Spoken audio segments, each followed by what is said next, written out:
ഓരോ നിമിഷങ്ങളിലും ഓരോ മരണവാർത്തകൾ നമ്മളെ തേടി വരികയാണ്. നമ്മളെ കൂടെ ജോലി ചെയ്തവർ, നമ്മൾ കണ്ട് പരിചയമുള്ളവർ, നമ്മളെക്കാൾ പ്രായം കുറഞ്ഞവർ, നമ്മുടെ സഹപാഠികൾ, നമ്മുടെ മാതാപിതാക്കൾ, അങ്ങനെ ഓരോരുത്തരായി നമ്മിൽ നിന്ന് പിരിഞ്ഞുകൊണ്ടിരിക്കുകയാണ്. ഓരോ മരണവാർത്തയും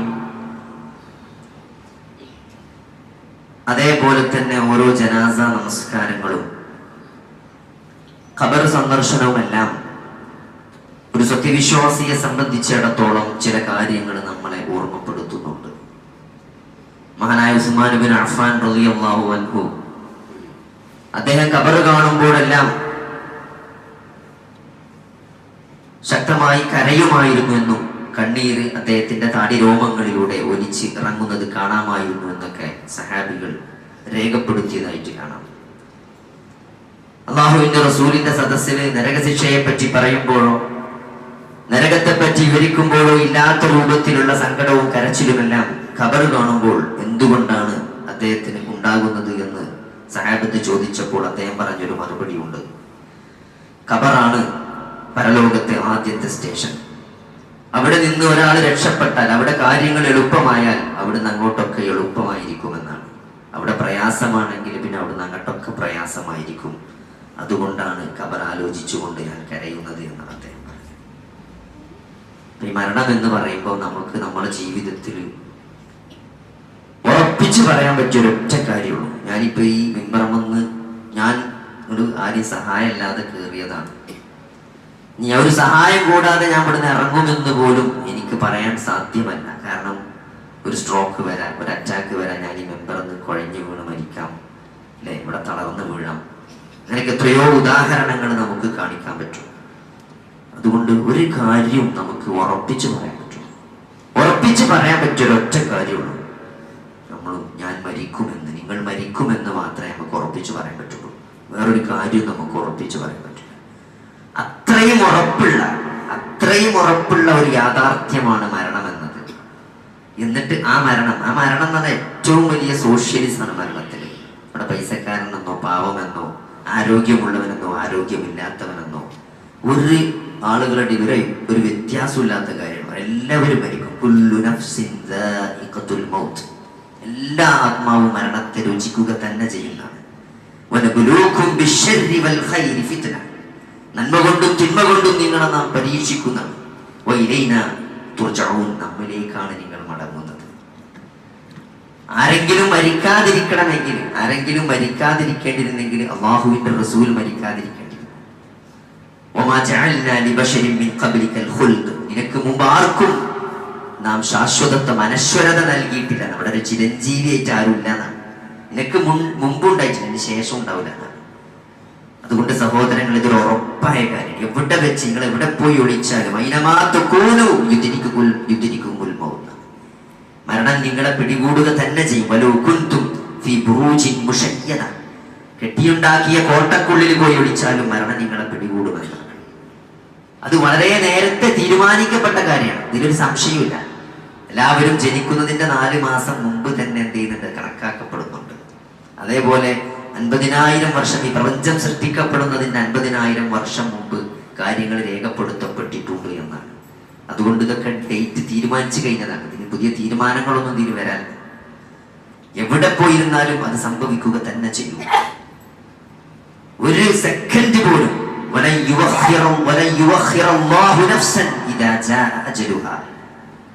അവധി എത്തിക്കഴിഞ്ഞാൽ ഒരു സെക്കൻഡ് പോലും അള്ളാഹു അവധി എന്തെങ്കിലും നീട്ടിക്കൊടുക്കൂല. അതുകൊണ്ട് അങ്ങോട്ടോ ആവില്ല, കറക്റ്റ് ആയിരിക്കും.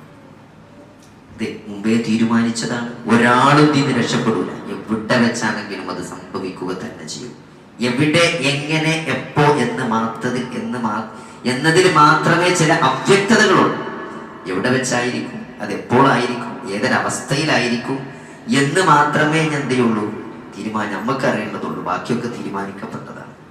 അതുകൊണ്ട് സഹോദരങ്ങളെ, ഇത്രയും ഉറപ്പുള്ളൊരു കാര്യം, എല്ലാ ആസ്വാദനങ്ങളെയും തകർത്ത് കളയുന്നതാണ് മരണം. റസൂലുള്ളാഹി സ്വല്ലല്ലാഹു അലൈഹി വസല്ലം ഹാദിമിൽ ലദ്ദാത്ത്. എല്ലാ ആസ്വാദനങ്ങളെയും തകർത്ത് കളയുന്ന ആ മരണത്തെക്കുറിച്ച് നിങ്ങൾ ധാരാളമായി ഓർക്കുവിൻ. അത് അവനാണ് ഏറ്റവും വിജയിക്കാൻ പോകുന്നത്, ഏറ്റവും ബുദ്ധിമാൻ അവനാണ്. ആര്? മരണത്തെ ധാരാളമായി ഓർക്കുന്നതാണ്. കാരണം മരണാനന്തര ജീവിതത്തിന് തയ്യാറെടുക്കുന്ന ഒരാൾ. കാരണം അതാണ് യാഥാർത്ഥ്യം. ഇത് കുറച്ചു കാലം ഒരു പരീക്ഷണം മാത്രമാണ്. ശരിയായ ജീവിതം മരണത്തിന് ശേഷമുള്ള ജീവിതമാണ് എന്ന ശരിയായൊരു തിരിച്ചറിവുള്ള ആളെ സംബന്ധിച്ചിടത്തോളം അയാൾ അതിനു വേണ്ടി തയ്യാറെടുക്കും. അപ്പൊ അതുകൊണ്ട് അതിന് തയ്യാറെടുക്കാനുള്ള ഒരു മാനസികാവസ്ഥ ഉണ്ടാണെങ്കിൽ നമ്മൾ അതിനെപ്പറ്റി ആലോചിക്കണം. നമ്മുടെ മരണത്തെക്കുറിച്ച് അതെവിടെ എങ്ങനെയായിരിക്കും, ഏതവസ്ഥയിലാണ് ഞാൻ മരണപ്പെടുക. നമ്മളൊരു കാര്യം മനസ്സിലാക്കണം. നമ്മൾ ഇപ്പം മരിക്കുമ്പോൾ ലായിലായില്ലെന്ന് ചെല്ലിയ സ്വർഗത്തിലാണെന്ന് പറയണമെങ്കിൽ ആ മരിക്കുന്ന ഒരു സന്ദർഭത്തിൽ പലപ്പോഴും ചില രോഗികൾക്ക് നമ്മൾ കാണുന്നതാണ്. നമ്മൾ നല്ല ഈമാനും വിശ്വാസമൊക്കെ ഉണ്ട് എന്ന് വിചാരിക്കുന്ന ആളുകൾക്ക് പോലും നമ്മൾ മരണത്തിന്റെ സന്ദർഭത്തിൽ ആ പ്രയാസത്തിന്റെ അവസ്ഥയിൽ അവർക്ക് കെലിമ ചെല്ലാൻ പ്രേരിപ്പിക്കുമ്പോൾ ചില ആളുകൾ ചെല്ലൂല.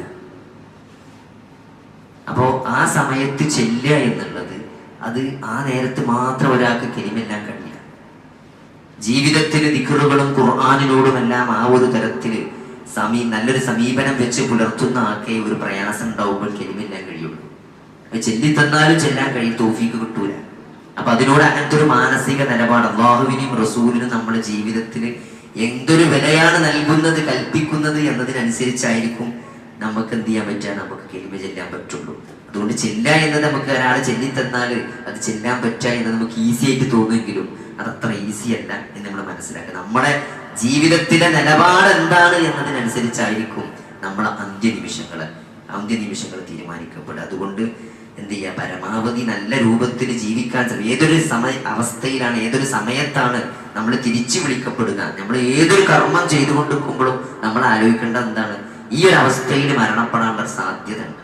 അപ്പൊ അതുകൊണ്ട് നമ്മൾ ഈ ഒരു അവസ്ഥയിൽ മരണപ്പെട്ടാൽ നമ്മൾ പരലോകത്ത് അപമാനിക്കപ്പെടില്ലേ എന്ന് നമ്മൾ ആലോചിച്ചാൽ മതി. അതുകൊണ്ട് ഓരോ സെക്കൻഡും നമ്മൾ ആ ഒരു ബോധത്തോടു കൂടി ജീവിക്കുമ്പോൾ നല്ലൊരു മരണത്തിന് വേണ്ടി നമുക്ക് തയ്യാറെടുക്കാൻ കഴിയും. അതേപോലെ തന്നെ എല്ലാവരും അള്ളാഹു പറയാണ് എന്താണ്, നിങ്ങളുടെ ആൾക്ക് മരണം ഹാജരാകുമ്പോൾ എന്ന് പറയാണ് എന്താണ്,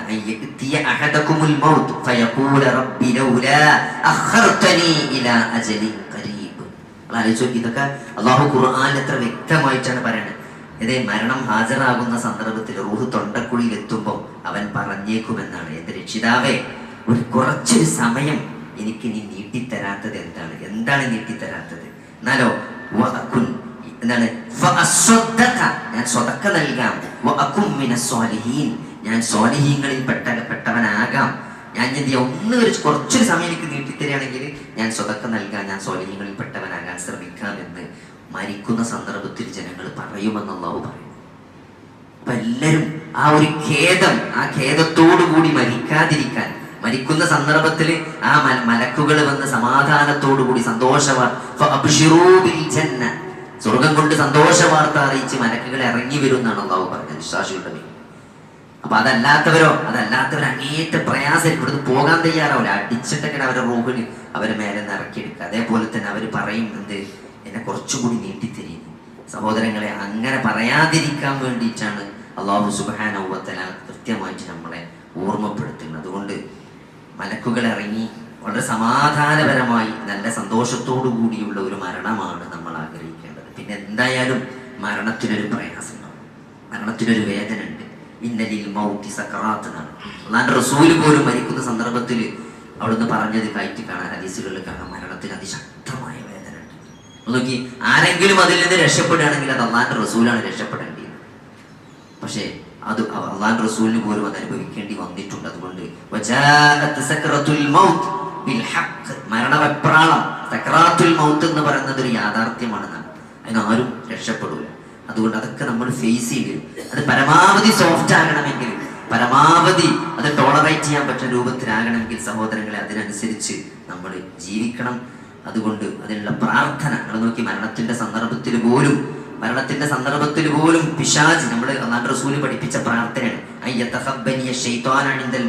മരണത്തിന്റെ സന്ദർഭത്തിൽ ശൈത്താൻ എന്നെ ബാധിക്കാതിരിക്കാൻ ഞാൻ നിന്നോട് കാവലിനെ തേടുന്നു എന്നൊക്കെ നമ്മൾ പ്രാർത്ഥന അല്ലാഹുവിന്റെ റസൂൽ പഠിപ്പിച്ചു. മരണത്തിന്റെ സന്ദർഭത്തിൽ പോലും പിശാച് ഒരാളെ വഴിതെറ്റിക്കാൻ ശ്രമിക്കുമെന്നാണ്. അതുകൊണ്ടാണ് മഹാനായ ഇമാം അഹ്മദ് ബിൻ ഹംബൽ റഹിമഹുല്ലാഹ് പറഞ്ഞത്, എപ്പോഴാണ് ഒരു വിശ്വാസി സമാധാനിക്കാൻ പാടുള്ളൂ അറിയോ, തൻ്റെ 2 കാലും സ്വർഗത്തിൽ എത്തി എന്നിങ്ങനെ ഉറപ്പാവുമ്പോഴാണ് ഒരാൾക്ക് സമാധാനിക്കാൻ പറ്റുള്ളൂ. കാരണം ഫുള്ള് ട്രയലുകളാണ് ജീവിതത്തിൽ അല്ലെ. മരിക്കുന്ന റൂഹെടുക്കുന്ന ആ സന്ദർഭത്തിൽ പോലും പിശാച് നമ്മളെ തെറ്റിക്കാൻ ശ്രമിക്കുമെന്നാണ്. അതിനകത്ത് അതാണ് പിശാചിന്റെ ജോലി. പിന്നെ അവിടുന്ന് അങ്ങോട്ട് പരലോകം, ഇവിടുന്നൊക്കെ രക്ഷപ്പെട്ട് സ്വർഗത്തിലെത്തി എന്ന് നമ്മളെ കാലിങ്ങനെ സ്വർഗത്തിൽ കണ്ടാലേ നമുക്ക് എന്ത് ചെയ്യുള്ളൂ, ഒരു സമാധാനം, വിശ്രമിക്കാൻ വേണ്ടി നമുക്കൊരു സമാധാനം കിട്ടുള്ളൂ എന്ന് പറഞ്ഞതുപോലെ അതൊരു യാഥാർത്ഥ്യമാണ്. കാരണം പിശാച് അവസാന നിമിഷം വരെ നമ്മളെ അതിൽ നിന്ന് തെറ്റിക്കാൻ ശ്രമിക്കുമെന്നാണ്. അതുകൊണ്ട് നമ്മൾ നിസ്കാരത്തിലെ പ്രാർത്ഥനകളിൽ പോലും ഫിത്നത്തിൽ മഹ്യാ വൽ മമാതി, ജീവിതത്തിലെയും മരണത്തിന്റെയും ഫിത്നകളെ തൊട്ട്, മരണത്തിന് വലിയ ഫിത്നകളുണ്ട്, പരീക്ഷണങ്ങളുണ്ട്.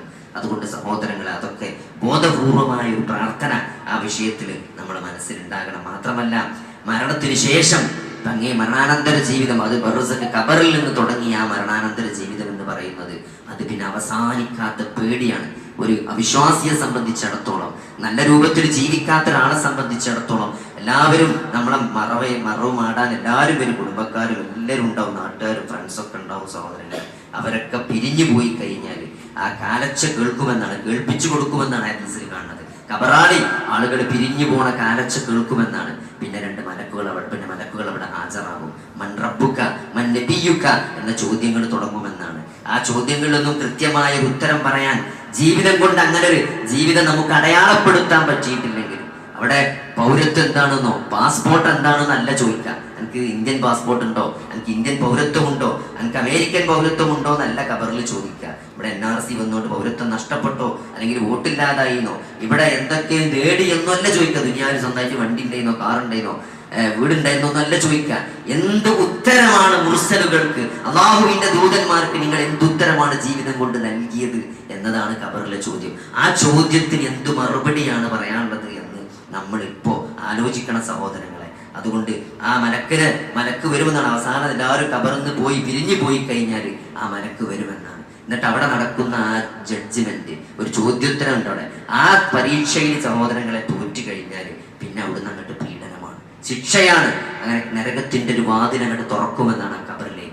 പിന്നെ ഖിയാമത്ത് നാള് വിചാരണ പ്രതീക്ഷിച്ച് എന്തെങ്കിലും വിചാരണയിൽ അള്ളാഹു വല്ല കാരുണ്യവും കാണിച്ചേക്കുമോ എന്നുള്ള ഒരു പ്രതീക്ഷന്റെ മേലെ മാത്രമാണ് പിന്നത്തെ ആ കടത്തം. ചെയ്ത കർമ്മങ്ങളുടെ തടവില് ആ ഖബറില് നരകത്തിന്റെ ഒരു വാതിലും തുറന്നിട്ട് അങ്ങേയറ്റത്തെ പ്രയാസത്തിൽ ഖിയാമത്ത് നാൾ വരെ പ്രതീക്ഷിച്ചുകൊണ്ട് ആ ഖബറിൽ കിടക്കേണ്ടി വരും. ഒരു വിചാരണ കാത്തുകൊണ്ട് നമ്മളെ കിടക്കുന്ന അവസ്ഥകൾ ആലോചിക്കുക.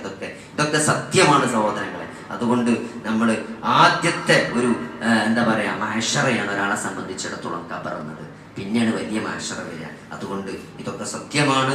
അതേപോലെ നമ്മൾ മനസ്സിലാക്കേണ്ട വലിയൊരു യാഥാർത്ഥ്യം, മരണം എന്നത് ഉറപ്പാണ്. അത് അള്ളാഹു കൃത്യമായിട്ട് രേഖപ്പെടുത്തിയതനുസരിച്ച് സംഭവിക്കുള്ളൂ. ഒരാൾ ആത്മഹത്യ ചെയ്യാൻ ഞാൻ മരിക്കുകയാണ്, എൻ്റെ റൂഹ് ഞാൻ തന്നെ എടുക്കുകയാണെന്ന് വിചാരിച്ചിട്ടാണ് ഒരാൾ ആത്മഹത്യ ചെയ്യുന്നത്. അങ്ങനെ ആത്മഹത്യ ചെയ്ത് എത്രയോ ആളുകൾ ആത്മഹത്യയിൽ നിന്ന് രക്ഷപ്പെട്ടവരുണ്ട് അല്ലെ. ആത്മഹത്യ ചെയ്തിട്ട് മരിക്കാൻ പറ്റാതെ പോയവർ. ഒരാളെ കൊല്ലണമെന്ന് പോലും നമ്മൾ തീരുമാനിച്ച് എല്ലാം തിരുപ്പത അവിടെ റഹീമിന്റെ വിധി വന്നു അല്ലെ. എല്ലാവരും 36 കോടി രൂപ കുറഞ്ഞ ദിവസങ്ങൾ കൊണ്ട് ആളുകൾ പിരിച്ചു. സത്യത്തില് ഇസ്ലാമില് എന്താണ് കിസാസ് എന്ന് പറയുന്നത്, അതായത് ഇങ്ങനത്തെ ഒരാൾക്ക് ജീവന് പകരം പൈസ കൊടുത്തു വാങ്ങിയിട്ട് മോചനദ്രവ്യം വാങ്ങിയിട്ട് ഒരാളെ മോചിപ്പിക്കുക എന്നത് ഇസ്ലാമിലെ ശിക്ഷാ രീതിയാണ്. വലക്കും ഫിൽ ഹയാത്തി ഖിസാസുൻ യാ ഉലിൽ വലക്കും ഫിൽ ഖിസാസി ഹയാത്തുൻ യാ ഉലിൽ അൽബാബ് എന്ന സൂറത്ത് ബഖറയിൽ ആയത്ത് കാണാം. എന്താണ് അങ്ങനെ വാങ്ങി നിങ്ങൾ ഒരാളെ കൊലപാതകത്തിൽ നിന്ന് ഒഴിവാക്കുന്നതിൽ നിങ്ങൾക്ക് ജീവനുണ്ട് എന്നാണ് പറഞ്ഞത്.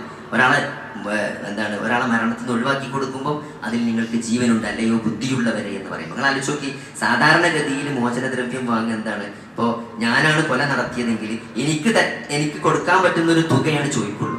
എനിക്ക് കൊടുക്കാൻ പറ്റാത്തൊരു തുക ചോദിച്ചിട്ട് കാര്യമില്ലല്ലോ, കൊടുക്കാൻ കഴിയില്ലല്ലോ. എനിക്കും എൻ്റെ കുടുംബത്തിനും കൊടുക്കാൻ പറ്റിയൊരു സംഖ്യയാണ് സാധാരണഗതിയിൽ ചോദിക്കുക. എന്നാൽ ഈ കുടുംബം 36 കോടി ചോദിച്ച് എന്തിനാ നിങ്ങൾ? ഒരിക്കലും കൊടുക്കാതിരിക്കാനാണ്. ഓനെ കൊല്ലാൻ വേണ്ടിയിട്ടാണ്. ഓനെ കൊല്ലണം, ഓന് വധശിക്ഷ കിട്ടണം, അവൻ വധിക്കപ്പെടണം എന്നാഗ്രഹിച്ച് നിർബന്ധമായി അവൻ കൊല്ലപ്പെടണം എന്ന വാശിയുള്ളത് കൊണ്ടാണ് ആ കുടുംബം 36 കോടി ചോദിച്ചത്. പക്ഷെ അള്ളാഹു കൊല്ലാൻ തീരുമാനിച്ചിട്ടില്ല. അതാണ്, ഒരാളെ വധിക്കാൻ, ഒരാളെ കൊലപ്പെടുത്തുന്നത് തീരുമാനിച്ചാൽ പോലും അയാളുടെ അവധി എത്തിയാൽ അയാൾ മരിക്കുള്ളൂ. അതിന് ഉദാഹരണമാണ് റഹീമിന്റെ സംഭവം. കാരണം അവനെ കൊല്ലണമെന്ന് ആഗ്രഹിച്ചിട്ടാണ് അവന് കൊടുക്കാൻ കഴിയാത്ത ഒരു വലിയ തുക മോചനദ്രവ്യമായി ആവശ്യപ്പെട്ടത്, അവനെ മോചിപ്പിക്കാൻ വേണ്ടിയിട്ടല്ല. എന്നിട്ടത് പിരിച്ചു കൊടുത്തു. വളരെ സന്തോഷമുള്ള കാര്യമാണ്. പക്ഷെ അവിടെ എല്ലാവർക്കും പാഠമുണ്ട്. അവിടെ ചോദിച്ചവർക്കും നൽകിയവർക്കൊക്കെ എന്തുണ്ട്? അതിൽ പാഠമുണ്ട്. കാരണം അള്ളാഹു ഒരു അജല് രേഖപ്പെടുത്തപ്പെട്ട ഒരു അജലെത്തുമ്പോൾ മാത്രമേ ഒരാൾ മരിക്കുള്ളൂ. വേറെ ആര് മരിക്കണം കൊല്ലണം തീരുമാനിച്ചാലും ഒരാളെ കൊല്ലാൻ ഒരാൾക്കും കഴിയില്ല. അത് അള്ളാഹു കൃത്യമായി രേഖപ്പെടുത്തിയ കാര്യമാണ്. അതേപോലെ തന്നെ സഹോദരൻ, അവസാനമായി നമ്മൾ മനസ്സിലാക്കേണ്ട ഒരൊറ്റ പോയിന്റ് കൂടി, മരണത്തിന് മരണമുണ്ട്. മരണത്തിനും ഒരു മരണമുണ്ട്. അത് വലിയൊരു യാഥാർത്ഥ്യമാണ്. മരണത്തിന് മരണമുണ്ട്. ഈ മരണം അവസാനിക്കുന്ന, മരണമില്ലാത്തൊരു സമയം വരും. നരകാവകാശികൾ നരകത്തിലേക്കും സ്വർഗാവകാശികൾ സ്വർഗത്തിലേക്കും മാറ്റപ്പെട്ട് നരകത്തിൽ അല്പമെങ്കിലും തൗഹീദുള്ള ഈമാനിന്റെ കടുകുമണിയുള്ള ആളുകളെ, തൗഹീദുള്ള ആളുകളെ, ശിർക്ക് ചെയ്യാത്ത ആളുകളെ അവസാനം നരകത്തിൽ നിന്ന് മോചിപ്പിച്ച് സ്വർഗത്തിലേക്ക് കൊണ്ടുവരുമെന്നാണ്. പിന്നെ നരകത്തിന്റെ കവാടം അടക്കപ്പെടും. ഒരു ആടിന്റെ രൂപത്തിൽ അവിടെ മരണത്തെ കൊണ്ടുവരുമെന്നതാണ്. അങ്ങനെ മരണത്തെ അവിടെ അറുക്കപ്പെടും. ഇനി ആർക്കും മരണമില്ല എന്നാണ്. ഇനി ആർക്കും മരണമില്ല. അതുകൊണ്ട് മരിക്കണമെന്ന് ആഗ്രഹിച്ചാൽ നരകാവകാശികൾ മരിക്കാത്ത ഒരവസ്ഥ, ആ ശിക്ഷ കാലാകാലമായിരിക്കും. അങ്ങനെ മരണത്തിനും മരണമുണ്ട് എന്ന ഒരു ബോധത്തോടു കൂടെ ഈ കിട്ടിയ ആയുസ് പരമാവധി അള്ളാഹുവിനെയും റസൂലിനെയും അനുസരിച്ച് ജീവിക്കാൻ പരമാവധി ഉപയോഗപ്പെടുത്തുക. നമുക്ക് ചുറ്റും തിന്മകളാണ്, തിന്മകൾ നമ്മളെ മാടി വിളിച്ചുകൊണ്ടിരിക്കുകയാണ്. നമ്മൾ വിചാരിക്കുന്ന രൂപത്തിലല്ല പലപ്പോഴും നമ്മുടെ മക്കളും തലമുറകളും എല്ലാം പോയിക്കൊണ്ടിരിക്കുന്നത്. എല്ലാവരും പരാതികളാണ്. മക്കളെ കുറിച്ച്, ഭാര്യയെ കുറിച്ച്, എന്താണ്, എല്ലാവർക്കും പരാതികളാണ്. ഞാൻ വിചാരിച്ച പോലെ എൻ്റെ മക്കൾ വളരുന്നില്ല, അല്ലെങ്കിൽ പള്ളിയിൽ കാണുന്നില്ല, മൊബൈലിൽ കളിച്ചിരിക്കുകയാണ്, അല്ലെങ്കിൽ ഫുൾ ടൈം ഫുട്ബോളാണ്, മുടി വളർത്തി നടക്കുകയാണ്, പറഞ്ഞതൊന്നും അനുസരിക്കുന്നില്ല. പരാതിയാണ്. വാപ്പാനെ പറ്റി എന്താണ്? വാപ്പാനെ പറ്റി എപ്പോഴും പരാതിയാണ്. വാപ്പ ഇങ്ങനെ തൊട്ടീനും പറഞ്ഞതിനൊക്കെ ഇങ്ങനെ പറഞ്ഞു കൊടുക്കും, പള്ളിയിൽ പോകണം, നിസ്കരിക്കണം, ഇതല്ലാതെ ഒന്നും പറയാനില്ലേ. ഒരു ടൂറ് പോയാൽ അവിടെ ചെന്നാൽ അങ്ങോട്ട് നോക്കരുത്, ഇങ്ങോട്ട് നോക്കരുത്, അതിലെ പോകാൻ പാടില്ല, ഇതിലെ പോകാൻ പാടില്ല, ടൂർ ഓരപ്പം പോകണ്ട, ഇപ്പം എൻ്റെ ഒപ്പം പോന്നാൽ മതി. അങ്ങനെ അവിടെ കൂൾബാറിൽ പോയി ചാടിക്കാൻ പാടില്ല, ഇവിടെ കോഫി കുടിക്കാൻ പാടില്ല. അങ്ങനെ എല്ലാം ഒരു എന്താ പറയാ, ഒരു പിന്തിരിപ്പൻ, ഒന്നും ആസ്വദിക്കാൻ സമ്മതിക്കാത്ത മാതാപിതാക്കളാണ് എന്ന് കുട്ടികൾ പരാതി പറയുന്ന ഒരു കാലഘട്ടം. അല്ലെങ്കിൽ മാതാപിതാക്കളോ നമ്മൾ വിചാരിച്ച പോലെ ആകുന്നില്ല. എല്ലാവർക്കും സങ്കടമാണ്. അപ്പൊ സഹോദരങ്ങളെ, ഞാൻ മനസ്സിലാക്കേണ്ടത് ഫിത്ന അങ്ങേയറ്റത്തെ ഫിത്ന, ഓരോ തലമുറ കഴിയും തോറും ഫിത്ന കൂടി വരുമെന്നാണ്. അതുകൊണ്ട് അല്ലാഹു റസൂൽ പറഞ്ഞത് എന്താണ്? അവസാന കാലം വരുമ്പോൾ ദീനനുസരിച്ച് ജീവിക്കാൻ നമ്മൾ തീന്റെ കഷ്ണം, തീരെ കനൽ നമ്മൾ ഉള്ളം കയ്യിൽ പിടിച്ചത് എത്ര പ്രയാസകരമാണോ അത്രമേൽ പ്രയാസമായിരിക്കും എന്ത് ദീനനുസരിച്ച് ജീവിക്കുക എന്നുള്ളത്. അതുകൊണ്ട് അല്ലാഹു റസൂൽ സന്തോഷ വാർത്ത അറിയിക്കണം. എന്താണ് സന്തോഷ വാർത്ത? അവർക്ക്, നിങ്ങൾ ആ വരുന്ന ആളുകൾക്ക് എന്റെ സന്തോഷ വാർത്ത അറിയിക്കണം. അവരിൽ ഒരാളുടെ കർമ്മത്തിന് 50 പേര് ചെയ്യുന്ന കർമ്മങ്ങളുടെ പുണ്യമുണ്ടാകുമെന്ന് അല്ലാഹുവിന്റെ റസൂൽ സന്തോഷ വാർത്ത അറിയിച്ചപ്പം സഹാബത്ത് ചോദിക്കാണ്, അത് അവരിൽ നിന്നുള്ള 50 പേരാണോ അതോ ഞങ്ങളിൽ നിന്നുള്ള 50 പേരുടെ പ്രതിഫലമാണോ അവർക്കുണ്ടാവുക എന്നാണ്. അപ്പൊ അല്ലാഹുവിന്റെ റസൂൽ പറഞ്ഞ മറുപടി എന്താ അറിയോ? നിങ്ങളിൽ നിന്നുള്ള 50 പേരുടെ പ്രതിഫലം. അന്നത്തെ കാലത്ത് ഒരാൾക്കുണ്ടാകും, ഒരാളൊരു നന്മ ചെയ്താൽ ആ പ്രവർത്തനത്തിന് 50 ആളുടെ പ്രതിഫലം, 50 സഹാബികളുടെ പ്രതിഫലം ഉണ്ടാകുന്ന ഒരു കാലം വരുമെന്ന് അല്ലാഹുവിന്റെ റസൂല് ആ ജന്നത്തുൽ ബഖീയിൽ വെച്ചിട്ട് അവിടെ സഹാബികൾക്ക് പറഞ്ഞു കൊടുക്കുകയാണ്. അതുകൊണ്ട് ഓരോ തലമുറ വരുന്തോറും പരീക്ഷണങ്ങൾ കൂടുമെന്നാണ്. അതുകൊണ്ട് സഹോദരങ്ങളെ, ഇതൊക്കെ രക്ഷപ്പെടാനുള്ള മാർഗം എന്താണ്? അള്ളാഹുവിനെ അനുസരിക്കുക, അള്ളാഹുവിന്റെ പ്രവാചകൻ അനുസരിച്ച് ജീവിതത്തെ ചിട്ടപ്പെടുത്തുക. മരണമെന്നത് യാഥാർത്ഥ്യമാണ്. അതേത് സമയത്ത് എവിടെ വെച്ച് എപ്പോൾ പിടികൂടിയാലും നമ്മുടെ പരലോകം സേഫ് ആയിരിക്കണം, നമ്മുടെ ഖബർ ജീവിതം സുരക്ഷിതമായിരിക്കണം. അവിടെ നമ്മൾ ശിക്ഷിക്കപ്പെടാൻ പാടില്ല, അവിടെ നമുക്ക് ഒരു പ്രയാസം ഉണ്ടാകാൻ പാടില്ല. ഈ ജീവിതത്തിൽ എന്തൊക്കെ പ്രയാസങ്ങളും പ്രതിസന്ധികളും പരാജയങ്ങളും ഏൽക്കേണ്ടി വന്നാലും സഹോദരങ്ങളെ, നാളെ പരലോകം നഷ്ടപ്പെടുത്തുന്ന, അവിടെ പരാജയപ്പെടുന്ന, അവിടെ പിന്നിലേക്ക് പോകുന്ന, അവിടെ നമുക്ക് വലിയ നഷ്ടങ്ങൾ സംഭവിക്കുന്ന ഒരു സിറ്റുവേഷൻ ഉണ്ടായിക്കൂടാ എന്ന് മുന്നിൽ കണ്ടുകൊണ്ട് നമ്മൾ ഒരു ജീവിതം എന്ന് പറഞ്ഞ അത്രേ ഉള്ളൂ സഹോദരങ്ങളെ. അള്ളാഹുവിന്റെ റസൂലിനനുസരിച്ച് ഈ തൗഹീദ് വിടാതെ അള്ളാഹുവിനെ മാത്രം ആരാധിച്ച്, അവനോട് മാത്രം പ്രാർത്ഥിച്ച്, അവനെ മാത്രം സത്യം ചെയ്ത്, അവന് മാത്രം നേർച്ച നേർന്ന് നമ്മൾ ഈ പറഞ്ഞ നിസ്കാരം കാര്യങ്ങൾ ഇബാദത്തുകളുമായി നമ്മൾ മുന്നോട്ട് പോയാൽ തീർച്ചയായും ഒരു പരീക്ഷണം എന്ന് പറഞ്ഞാൽ ഒന്നുകിൽ ജീവിതത്തിൽ ഒരു ഖൈറ് വരും. അതിന് നമ്മൾ നന്ദി കാണിക്കുക. എന്തെങ്കിലും ഒരു മെച്ചം, ഒരു അനുഗ്രഹം, ഒരു സന്തോഷം നമുക്ക് ജീവിതത്തിൽ ദുന്യവിയായ എന്തെങ്കിലും ഒരു മെച്ചം നമുക്ക് കിട്ടിയാൽ അതിന് നമ്മൾ പടച്ചവനോട് നന്ദി കാണിക്കുക. അത് നമ്മൾ സഹജീവികൾക്ക് നമ്മളോട് കാരുണ്യം കാണിക്കുക. ഒരു പരീക്ഷണം, ഒരു പ്രയാസം, ഒരു ഇടങ്ങേറ്, ഒരു ബുദ്ധിമുട്ട്, അത് മാനസികമാകട്ടെ ശാരീരികമാകട്ടെ നമുക്ക് വന്നാൽ അതിന് നമ്മൾ ക്ഷമിക്കുക. ഇത് പടച്ചവന്റെ പരീക്ഷണമാണ്, അതിന് പടച്ചവൻ കൂലി തരും. അതിന് വിശ്വാസിക്ക് വജബല്ലി അംരിൽ മുഅ്മിന്റെ കാര്യം അത്ഭുതമാണ്. അവനൊന്നും നഷ്ടമല്ല. അവനൊരു പ്രയാസം ഉണ്ടായാൽ അവൻ ക്ഷമിക്കും, ഒരു സന്തോഷം ഉണ്ടായാൽ അവൻ ശുക്ർ ചെയ്യും. രണ്ടാവും ഒരു വിജയമാണ്. ഈ ഒരു നിലപാട് സ്വീകരിച്ചുകൊണ്ട് നമ്മൾ ജീവിതത്തിൽ മുന്നോട്ട് കൊണ്ട് നമുക്കുള്ള എല്ലാ പ്രയാസങ്ങളും നമ്മൾ ക്ഷമിച്ച് പടച്ചോനെ തവക്കൽ ചെയ്താൽ അതൊക്കെ പ്രതിഫലമായി മാറും. എന്തെങ്കിലും സന്തോഷം ഉണ്ടായിക്കഴിഞ്ഞാൽ അതിന് നമ്മൾ നന്ദി കാണിച്ച് ആ പടച്ചോനെയുള്ള സന്തോഷങ്ങൾ വർദ്ധിപ്പിച്ചു തരും. ഈ ഈമാനും ഈ വിശ്വാസോന്നത്തും നിലനിർത്തി നമ്മൾ മുന്നോട്ട് പോയാൽ നാളെ നമ്മുടെ ജീവിതം രക്ഷയായിരിക്കും. ഖബറിലും വിചാരണയിലും എല്ലാം അവിടെ നമ്മുടെയൊക്കെ കാര്യങ്ങൾ എളുപ്പമായിരിക്കും. അല്ലെങ്കിൽ എല്ലാം പ്രയാസമായിരിക്കും. വലിയ നഷ്ടക്കാരായിക്കൊണ്ട് നരകത്തിൽ പതിക്കുന്ന അവസ്ഥയുണ്ടാകും. അതിൽ നിന്ന് നമ്മൾ രക്ഷപ്പെടണം. അതിനുള്ളതാണ് ഈ ജീവിതവും ഈ ഓർമ്മപ്പെടുത്തലൊക്കെ. അത് നമ്മൾ നിരന്തരം എത്ര നമ്മൾ ഫലം ചെയ്യൂല നമ്മൾ ഒരിക്കലും വിചാരിക്കരുത്. മക്കളാകട്ടെ, ഭാര്യയാകട്ടെ, കുടുംബക്കാരാകട്ടെ, നിരന്തരം പറഞ്ഞു കൊടുക്കുക. അതാണ് പ്രവാചകന്മാരുടെ പാരമ്പര്യം. അതാണ് ഈ പ്രവാചകന്മാരാണ് ഏറ്റവും ഉന്നതന്മാരായ ആളുകൾ. ഈ ലോകത്തിൽ ഏറ്റവും ഉന്നതന്മാരാരാണ്? അമ്പിയാക്കന്മാരാണ്. അത് എന്തുകൊണ്ടാണ്? അവർ ചെയ്ത പണി അതാണ്. അള്ളാന്റെ റസൂല് ആ സഹിച്ച ത്യാഗങ്ങളും പ്രയാസങ്ങളും കൊണ്ടാണ് സഹോദരങ്ങളെ നമുക്ക് ഈ ദീന് കിട്ടിയത്. നമുക്കിത് പറയാൻ സാധിക്കുന്നത്, ഇങ്ങനെ ജീവിക്കാൻ സാധിക്കുന്നത് അള്ളാഹുവിന്റെ റസൂൽ എടുത്ത എഫർട്ട് കൊണ്ടാണ്. അതുകൊണ്ട് ഈ ഒരു സത്യം വിളിച്ചു പറയാന്നുള്ളത്, അത് നമ്മൾ പകർന്നു കൊടുക്കുക എന്നുള്ളതാണ് ലോകത്തിൽ നമുക്ക് ചെയ്യാൻ കഴിയുന്ന ഏറ്റവും വലിയ കാര്യം. അതുകൊണ്ട് ഒരിക്കലും നിരാശപ്പെടരുത്. ഈ സത്യത്തിന്റെ മാർഗത്തിലേക്ക് നമ്മൾ നിരന്തരം അവസാന ശ്വാസം വരെ എന്തൊക്കെ പ്രതിസന്ധി ഉണ്ടായാലും ഇത് പ്രബോധനം ചെയ്തുകൊണ്ടിരിക്കുക, ഇത് പറഞ്ഞുകൊണ്ടേയിരിക്കുക. അത് കുടുംബത്തിൽ നിന്ന് തുടങ്ങി നാട്ടുകാരോടെല്ലാം നമ്മൾ എന്ത് ചെയ്യുക? നമുക്ക് ചുറ്റും ജീവിക്കുന്ന സഹജീവികളോട് ഈ ഒരു വലിയ സത്യം, അവർ നരകത്തിൽ ചെന്ന് പതിക്കാതിരിക്കാൻ നമ്മളത് നിരന്തരം പറഞ്ഞുകൊണ്ടിരിക്കുക. അള്ളാഹു നമ്മളെയും നമ്മുടെ കുടുംബത്തെയും എല്ലാം നാളെ നരക ശിക്ഷയിൽ നിന്ന് കാത്തുരക്ഷിക്കുമാറാകട്ടെ. ജന്നാത്തുൽ ഫിർദൗസിൽ ഏറ്റവും ഉന്നതമായ ജന്നാത്തുൽ ഫിർദൗസിൽ പ്രവാചകന്മാരുടെ കൂടെ, സ്വാലിഹീങ്ങളുടെ കൂടെ, സാബിഖീങ്ങൾ, മുഹാജിറുകളുടെയും അൻസാറുകളുടെയും കൂടെ ആ സ്വർഗത്തിൽ പ്രവേശിക്കാൻ അള്ളാഹു നമുക്ക് തൗഫീഖ് നൽകുമാറാകട്ടെ. ജീവിതത്തിൽ എന്തെല്ലാം പ്രയാസങ്ങൾ നമ്മൾ നേരിട്ടാലും അത് ഏറ്റവും വലിയ പ്രയാസം നമ്മൾ മനസ്സിലാക്കേണ്ടത്, പൊതുവെ നമ്മളൊരു ആംഗിൾ എന്ന് പറഞ്ഞാൽ ദുന്യാവിന്റെ ഒരു ആംഗിളാണ്. ഒരു പ്രയാസം എന്ന് പറയുമ്പോൾ ഭൗതികമായ പ്രതിസന്ധികളും ഭൗതികമായ പരീക്ഷണങ്ങളെയാണ് നമ്മളെപ്പോഴും ഒരു ബുദ്ധിമുട്ടും പ്രയാസവുമായി കാണുന്നത്. എന്നാൽ ഒരു സത്യവിശ്വാസിയെ സംബന്ധിച്ചിടത്തോളം ഏറ്റവും വലിയ പരീക്ഷണം എന്നത് അവന്റെ ദീനുള്ള പരീക്ഷണമാണ്. ഈമാൻ കുറയാൻ, കർമ്മങ്ങൾ കുറഞ്ഞു പോവുക, ശരിയായ ഇഖ്ലാസോടുകൂടി കർമ്മങ്ങൾ ചെയ്യാൻ സാധിക്കാതെ പോവുക, ഇതൊക്കെയാണ് ഏറ്റവും വലിയ പരീക്ഷണം. കാരണം നാളെ നമ്മൾ ചെയ്തു എന്ന് ആശ്വസിച്ച് നമ്മൾ സൽക്കർമ്മങ്ങൾ ചെയ്ത് നമ്മൾ കുറച്ചൊക്കെ സമാധാനമായി നാളെ ആ വിചാരണക്ക് എത്തുമ്പോൾ നമ്മുടെ കർമ്മങ്ങളൊന്നും സ്വീകരിക്കപ്പെടാത്ത ഒരവസ്ഥ ഉണ്ടാകുക എന്ന് പറഞ്ഞാൽ അത് അങ്ങേയറ്റത്തെ നഷ്ടമാണ്. ചെയ്തതൊന്നും സ്വീകരിക്കാത്തൊരവസ്ഥ ഉണ്ടാകുക. പരീക്ഷ എഴുതിയിട്ട് ആ ഉത്തരമൊന്നും മാർക്ക് കിട്ടാതെ പോവുക എന്ന് പറയുന്നത് അതേപോലത്തെ ഒരു അവസ്ഥ ഉണ്ടാകുക. അതിൽ ഏറ്റവും നമ്മൾ കാണേണ്ടത് തൗഹീദാണ്. ശിർക്ക് കലർന്നു കഴിഞ്ഞാൽ കർമ്മങ്ങൾ സ്വീകരിക്കും. എത്ര കർമ്മങ്ങൾ ചെയ്താലും, നമ്മൾ എത്ര നോമ്പ് നോറ്റാലും എത്ര നിസ്കരിച്ചാലും അതൊന്നും സ്വീകരിക്കപ്പെടുന്നതല്ല. ശരിയായ തൗഹീദ്, അല്ലാഹു മാത്രമാണ് ആരാധിക്കപ്പെടാൻ അർഹൻ. ഏത് പ്രതിസന്ധിയിലും അല്ലാഹുവിനെ മാത്രമേ വിളിക്കാൻ പാടുള്ളൂ. ഔലിയാക്കന്മാരെയോ തങ്ങന്മാരെയോ ബീവിമാരെയോ അവർക്ക് അദൃശ്യം അറിയുമെന്നോ അവർക്ക് ഗൈബ് അറിയുമെന്നോ അല്ലാഹുവിന്റെ ഏതെങ്കിലും സിഫത്തുകൾ അവർക്കുണ്ട് എന്നോ നമ്മൾ വിശ്വസിക്കുന്നുണ്ടെങ്കിൽ തന്നെ സഹോദരങ്ങളെ നമ്മളെ കർമ്മങ്ങൾ സ്വീകരിക്കപ്പെടൂല. അതുകൊണ്ട് അതിൽ നിന്ന് നമ്മൾ മുക്തമാകണം. രണ്ടാമത്തത്, നമ്മൾ ജനങ്ങളെ കാണിക്കാൻ വേണ്ടിയിട്ട് നമ്മൾ ഒരിക്കലും കർമ്മങ്ങൾ ചെയ്യും. നല്ല ഇഖ്ലാസോടുകൂടി ചെറിയൊരു കർമ്മമാണെങ്കിലും പടച്ചോന്റെ തൃപ്തി കിട്ടണം എന്ന് ആഗ്രഹിച്ചുകൊണ്ട് പരമാവധി കർമ്മങ്ങൾ, ഇബാദത്തുകളാണെങ്കിൽ അത് അല്ലാഹുവിന്റെ റസൂൽ എങ്ങനെയാണോ ചെയ്തത്, ഹജ്ജിന് പോവുകയാണ്, ഉംറക്ക് പോവുകയാണെങ്കിൽ, ഏത് നിസ്കാരമാകട്ടെ, നോമ്പാകട്ടെ, ഏത് ഇസ്ലാമിലെ ആരാധനകൾ അതൊക്കെ അല്ലാഹുവിന്റെ റസൂൽ എങ്ങനെയാണോ ചെയ്തത് അതേപോലെ ചെയ്യുമ്പോഴേ കൂലി കിട്ടുള്ളൂ. അതേപോലെ തന്നെ അതിന്റെ നിയ്യത്ത് നന്നാക്കുക. ജീവിതത്തിൽ ഒരിക്കലും ശിർക്കും കുഫറും വരാതെ നമ്മൾ ശ്രദ്ധിക്കുക.